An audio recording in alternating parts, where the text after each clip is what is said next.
Hello,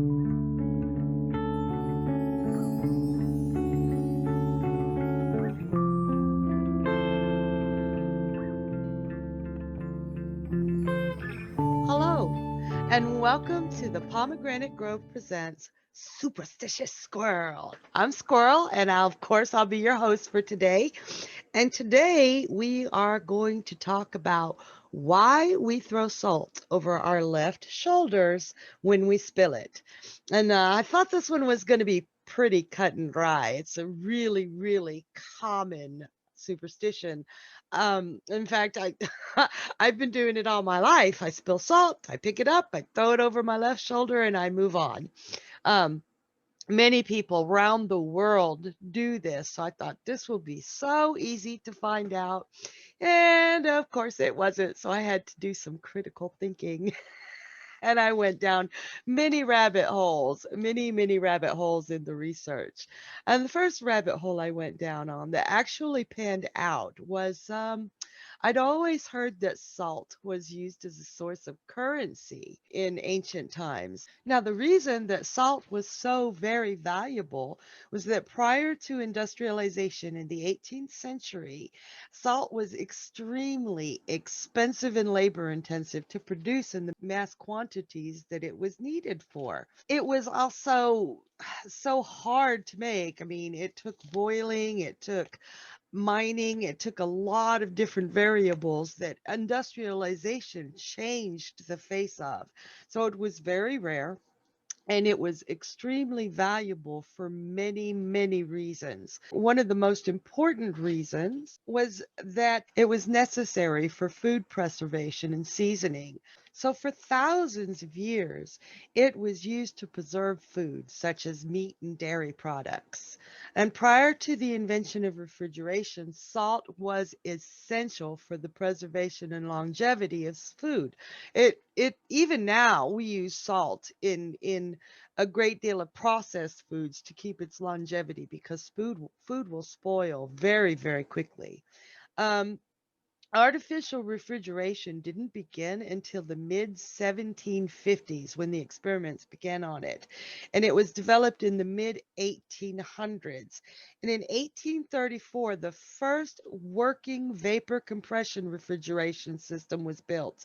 Wasn't until 1913 that refrigerations for homes were invented by Fred Wolf in Fort Wayne, Indiana, and they did not become commonplace household items until 1927 when General Electric made a little shelf-sitting refrigeration unit, which was highly flammable and very dangerous. So luckily they've advanced since then. But refrigeration just wasn't available, so salt was absolutely necessary for food preservation. And that made it a valuable commodity, which made it a monetary source. And let me explain that to you. Commodity money is money whose value comes from the intrinsic value or the use of the object from which it is made.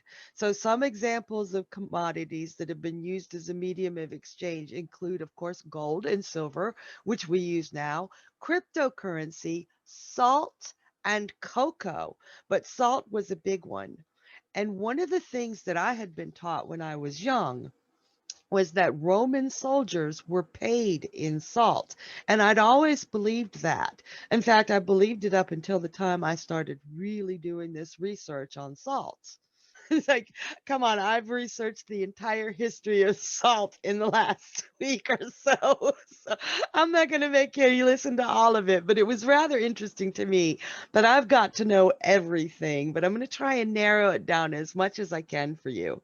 So in uh, in 77 AD, a man named Pliny the Elder wrote the world's first encyclopedia called Naturalis Historia, or Natural History. It was 37 volumes with over 1 million words in it. It was the first work of its kind ever to be done, and much of it, really to the to the shock of all the historians, much of it has actually survived to this day. Um, in a museum somewhere. I didn't look that up. Now you know I'm gonna have to look that up after the video, but so are you.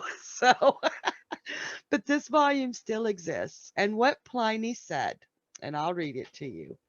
He suggested that the word salarium came from salarius, salt, and said that this was because in the old days soldiers were paid in salt. And salarium is the Latin word which means to give salt, and it is also the father of the word salary. So even our modern word salary is the root word of it is Latin for salt. So Pliny really started this, and remember that he wrote this in the first century, in the middle of the first century, and he was referring to a non-specific and a hazy past, even for him. So he was reaching and pulling it out, although the word does have its root there.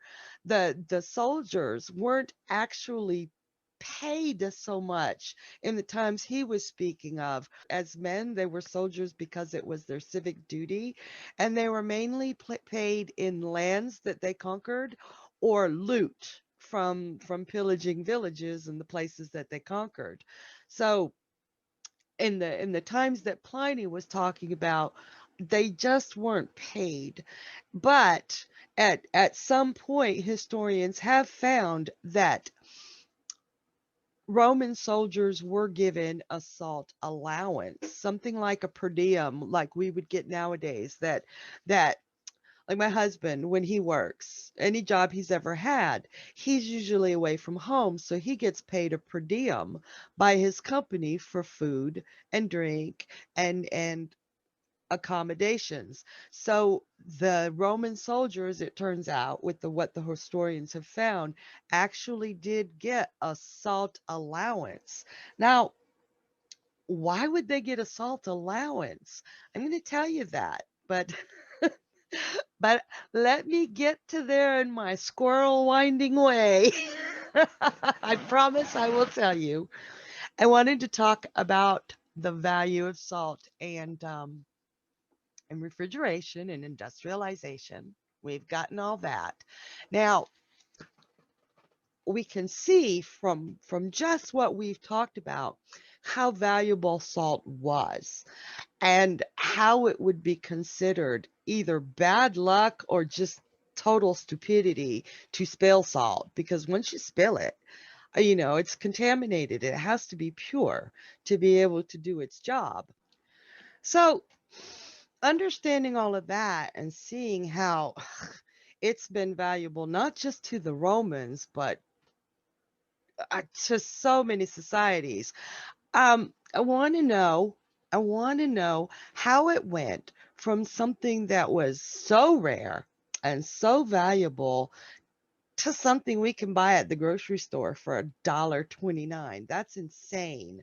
So what I found out was that the industrialization really did have an effect on salt production. However, the salt mines and the salt flats were owned by nobles. They were considered to be only allowed to be run by the elite. So they used a lot of raw manpower, underpaid raw manpower, um, slaves or indentured servants or just people who needed to get by and took totally minimum wage or got paid in small amounts of salt.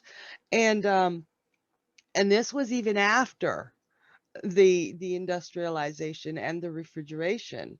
So even though industrialization made it easier for them to process and mine the salt, it wasn't until the 20th century, that salt became affordable and easy to acquire. And so for thousands of years, the salt mines in coastal regions, like I said, were owned by the nobles and the elites.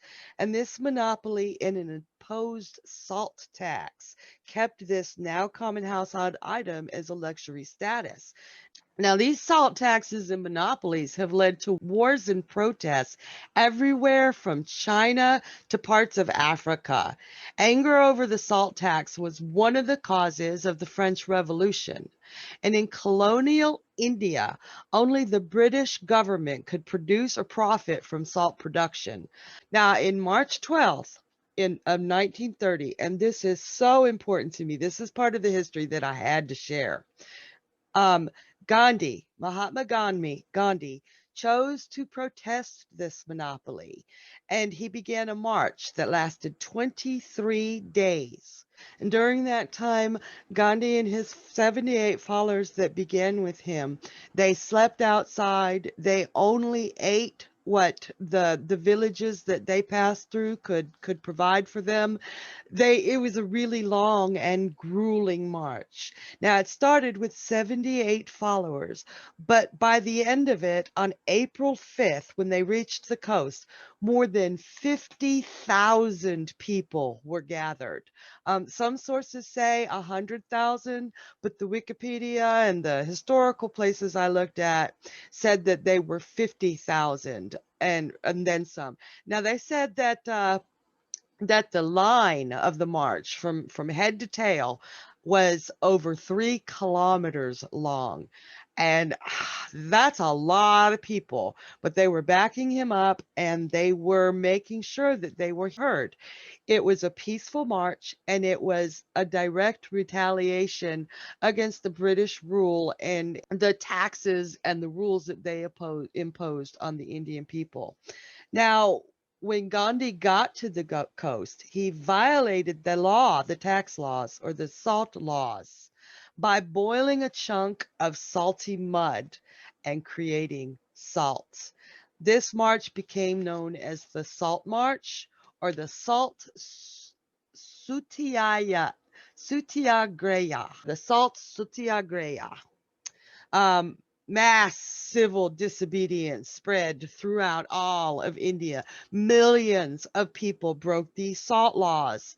Gandhi pretty much gave them permission. The way they fought back, it was peaceful, but they broke these salt laws by making and selling or buying illegal salt, making it accessible to the everyman. A lot of violence came out of it, even though they were trying to do it peacefully.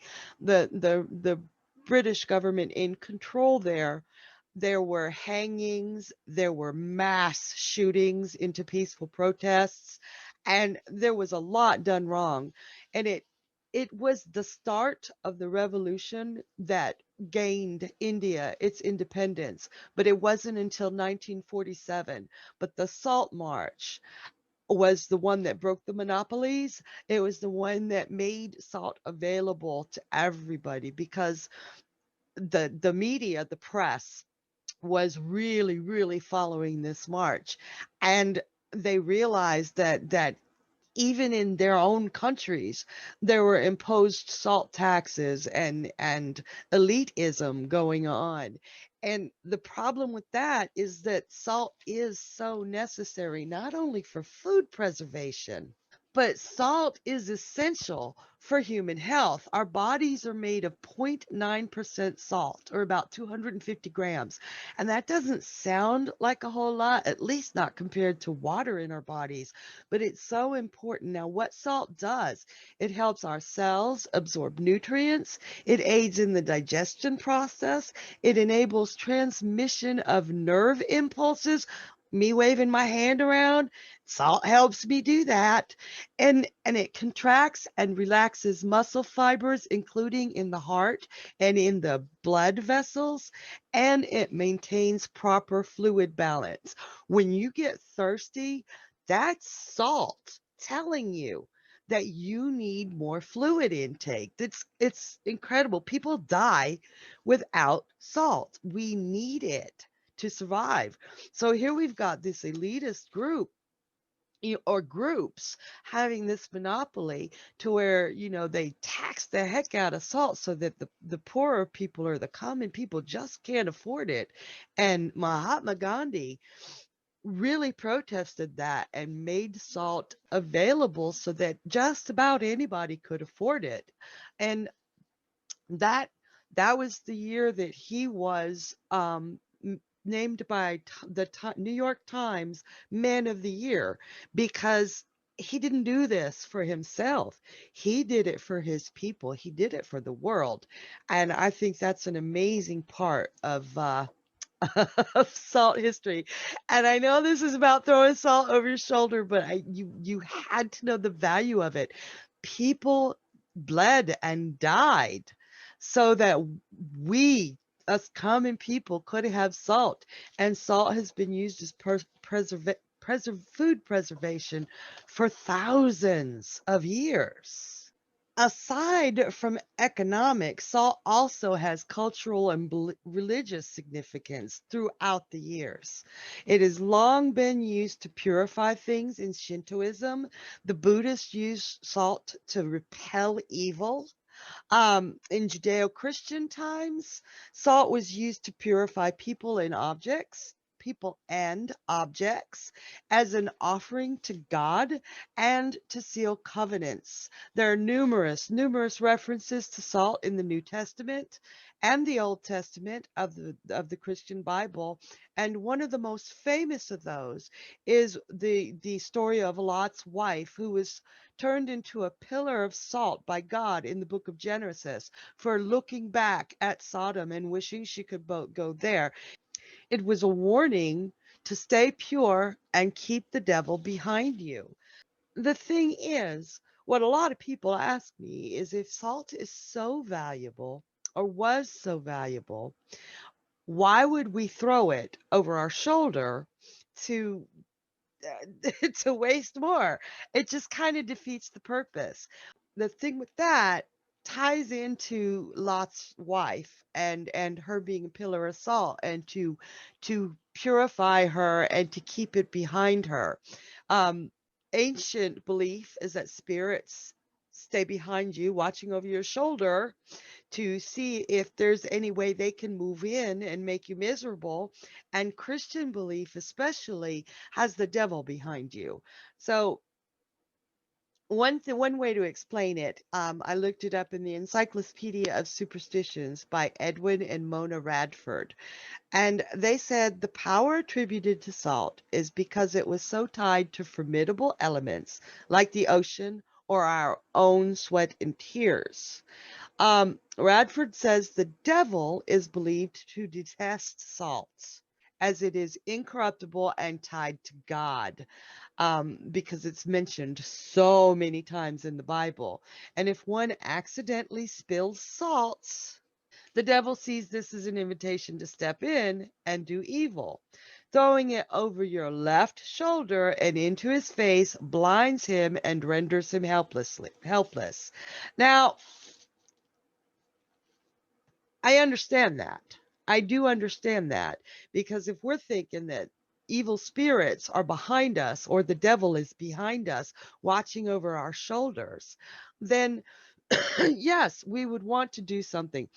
One of the things we do to confuse spirits or mask our good luck is to knock on wood loudly so that they can't hear it.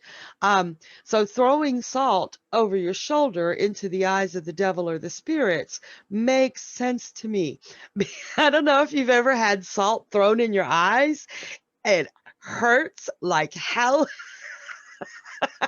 Yes, it does.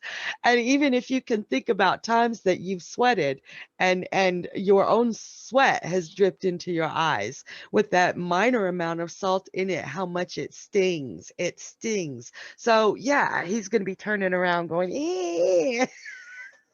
You think he'd be smarter than that, but apparently he's not. And the reason it is your left shoulder, that's a whole lot more history and etymology.